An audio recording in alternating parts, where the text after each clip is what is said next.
Mr. Donald Trump, you recently met Asim Munir at the White House and said he agrees with you. You called Modi a good man. You called Netanyahu a good friend. But have you truly looked into who these men are and what they've done to innocent people in India, Palestine, and Pakistan? You seek the Nobel Peace Prize. But how can peace be built by supporting men accused of silencing voices, crushing democracy, and leading some of the most heartbreaking massacres in modern times? This video is not just a question, it's a reflection. We've gathered the real stories, the brutal truths, what these leaders have done under their power.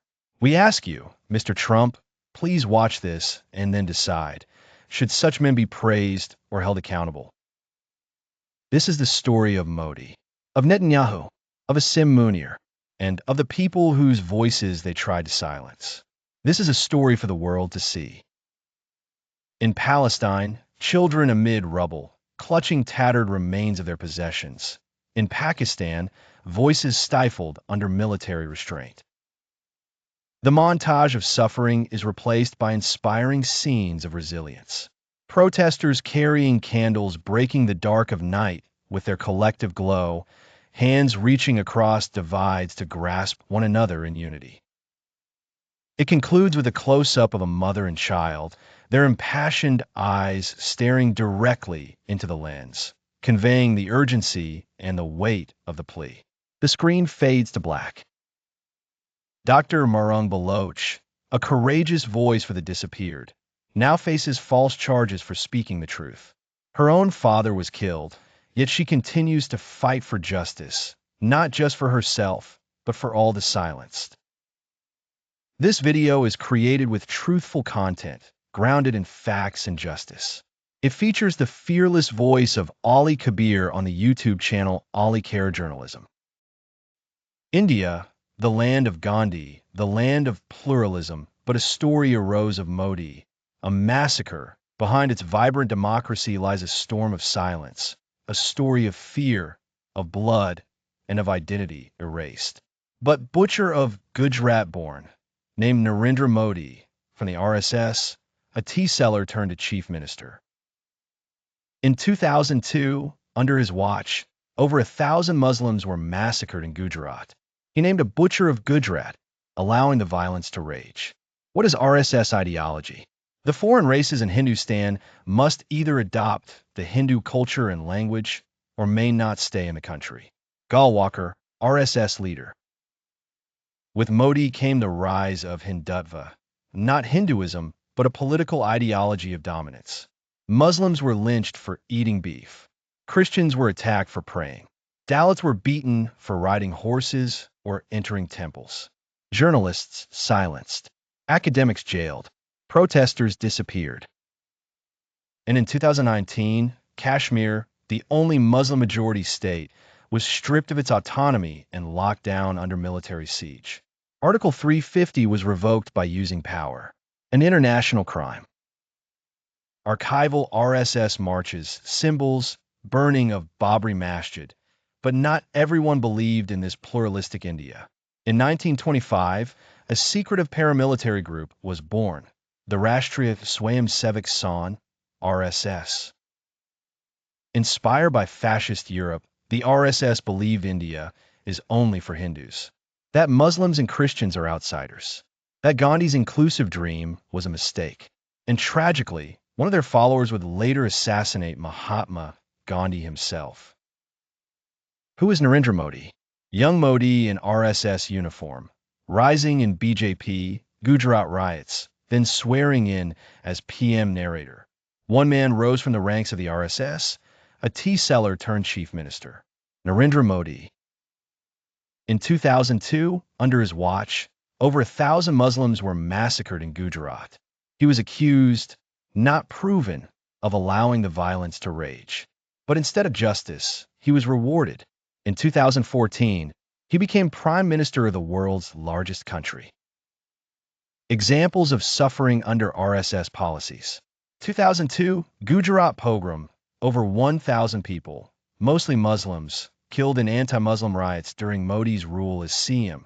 2008, Kandhamal, Odisha, over 100 Christians killed by Hindutva mobs. Journalists silenced. Academics jailed. Protesters disappeared.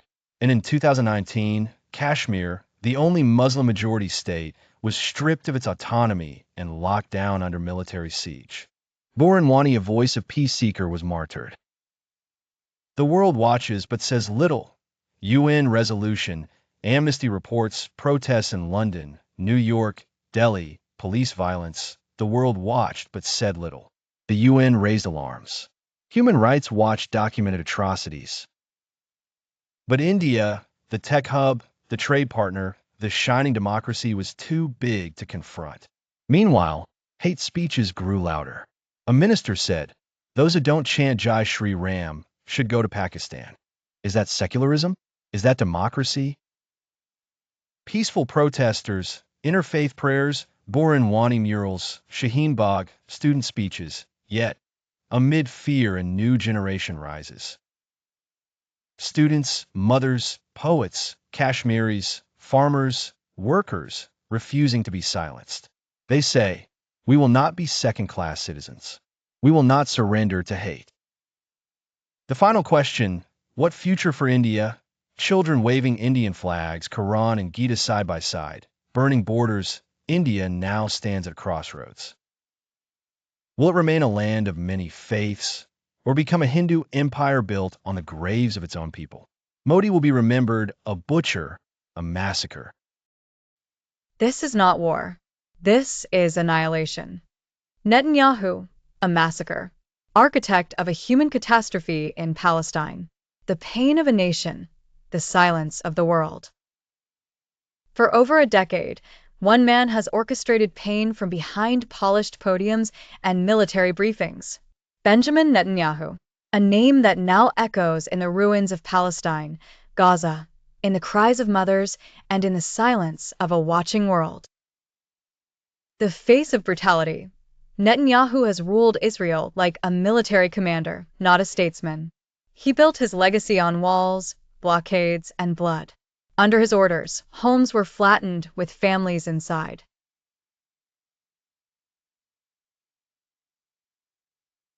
A massacre by policy. In 2021, in 2023, and again in 2024, Netanyahu launched operations that killed thousands of civilians.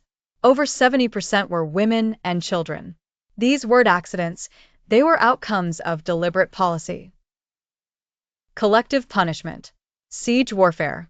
Starving a population to break its spirit. These are not defense strategies. These are war crimes. Gaza, a caged people. Gaza isn't just bombed, it's choked. Electricity? Cut. Water? Blocked. Food and medicine? Denied. And who orders this cruelty? Netanyahu. Crimes against humanity. Netanyahu's name is listed in international investigations. His policies match the UN's definition of apartheid. His army has used banned weapons. He calls civilians human shields and flattens cities in the name of security. But what security is this when entire generations are wiped out?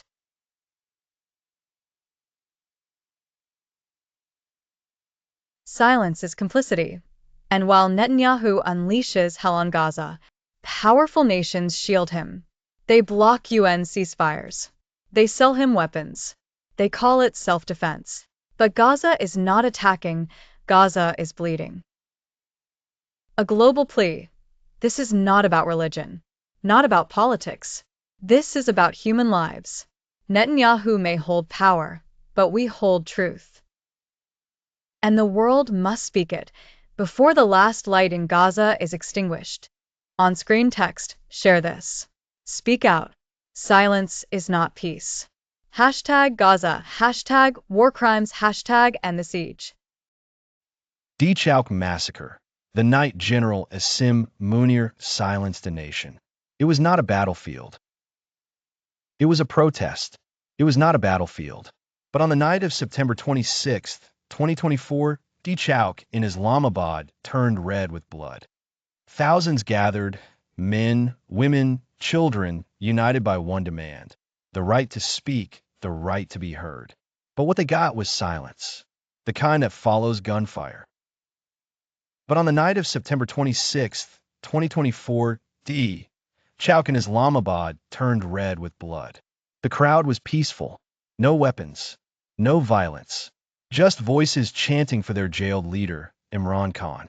But what followed was a massacre ordered from the top. Thousands gathered, men, women, children. Flashbacks of Chowk under streetlights. Then sudden darkness, chaos, running crowds, electricity was cut. Internet jammed. Rooftops taken by snipers. Then came the sound of bullets, echoing off buildings as people fell to the ground. But what they got was silence. The kind that follows gunfire. Sources inside the military confirm this wasn't chaos. It was a plan, a deliberate, chilling operation supervised by none other than General Asim Munir, Pakistan's unelected, undisputed power wielder. The crowd was peaceful. News clippings leaked, WhatsApp audio, Reddit posts from military insiders. SSG snipers were positioned. Shoot on sight, orders whispered across radios. And in the span of 2 hours, democracy was buried under boots and bullets. No weapons. Thousands arrested. Dozens disappeared. Women humiliated. Children tortured. These are not criminals. These were citizens. And their only weapon was hope. No violence. Grieving families, hospital corridors, empty school bags. Little Ariba, age 12, came with her mother. She never made a home. Hafiz Karim, a seminary student, was shot in the back while filming the crowd. Hamza, just 17, is missing. No arrest record. No body. Just gone. Just voices chanting for their jailed leader, Imran Khan. But what followed was a massacre ordered from the top. The massacre at Chowk has drawn attention from human rights groups across the globe. Amnesty International calls it a deliberate attack on democratic rights. But Pakistan's powerful elite still shields its generals. Electricity was cut. Internet jammed. Rooftops taken by snipers. Montage. Families waiting outside prisons, candles, black armbands, protest signs reading, "Where's my son?" You may block the internet. You may erase the footage, but you cannot silence the truth. Then came the sound of bullets echoing off buildings as people fell to the ground. This video, this voice, is for every family broken by bullets, for every journalist hunted for truth, and for every Pakistani who still dares to dream. Share this. The world must see what happened at Chowk. Sources inside the military confirm this wasn't chaos. It was a plan, a deliberate, chilling operation supervised by none other than General Asim Munir, Pakistan's unelected, undisputed power wielder. SSG snipers were positioned. Shoot on sight, orders whispered across radios. And in the span of 2 hours, democracy was buried under boots and bullets.